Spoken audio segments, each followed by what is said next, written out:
সুপ্রিয় দর্শক আসসালামু আলাইকুম, welcome back to my channel.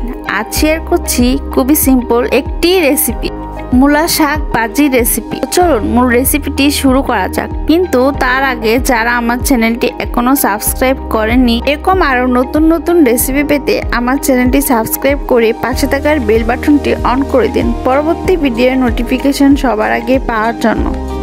আমি এখানে মূলা শাকগুলো আগে ধুয়ে তারপর এরকম কুচি কুচি করে কেটে নিয়েছি। মূলা শাক রান্না করার জন্য নিয়েছি পেঁয়াজ কুচি, রসুন কুচি, কাঁচামরিচ কুচি।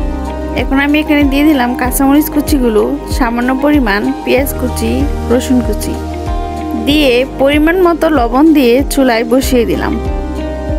তারপর কিছুক্ষণ এভাবে নাড়াচাড়া করে নেবেন।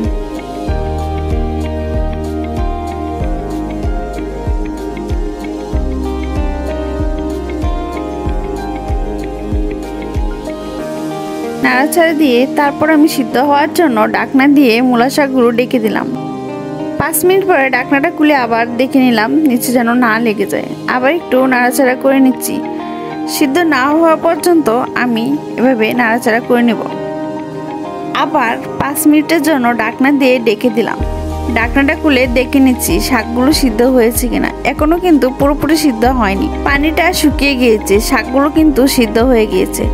এখন আমি এখানে 4টা শুকনো মরিচ ভেজে নিচ্ছি। এই শুকনো মরিচটা কিন্তু মূলা শাকের মধ্যে দিলে শাকটা খেতে অসাধারণ লাগে। এখানে একটু তেল দিয়ে ভেজে নিলে মরিচটা মচমচে হয়।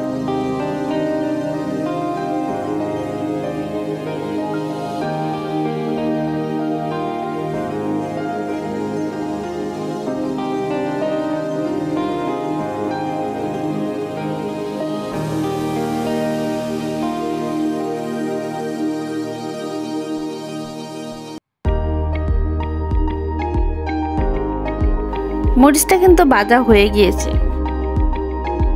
অল্প পরিমাণ সয়াবিন তেল দিয়ে আমি এখানে পেঁয়াজ কুচি, রসুন কুচিগুলো দিয়ে দিলাম।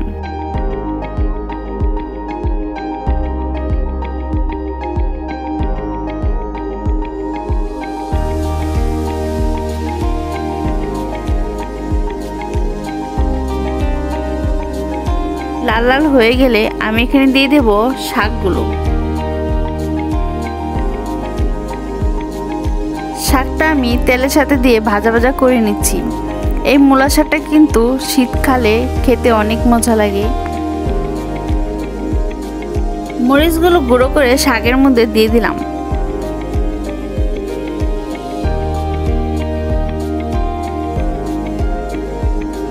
তারপর শাকটাকে আমি ভালো করে ভেজে নিচ্ছি।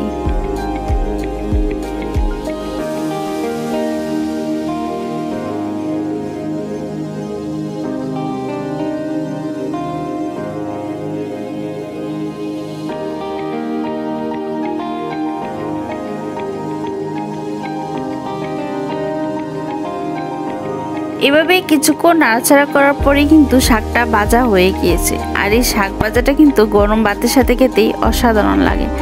আপনারাও বাসায় এইভাবে ট্রাই করবেন, আশা করি ভালো লাগবে। আজ এই পর্যন্তই, পরবর্তীতে নতুন কোনো রেসিপি নিয়ে আসবো। সেই পর্যন্ত সবাই ভালো থাকুন, সুস্থ থাকুন। আল্লাহ হাফেজ।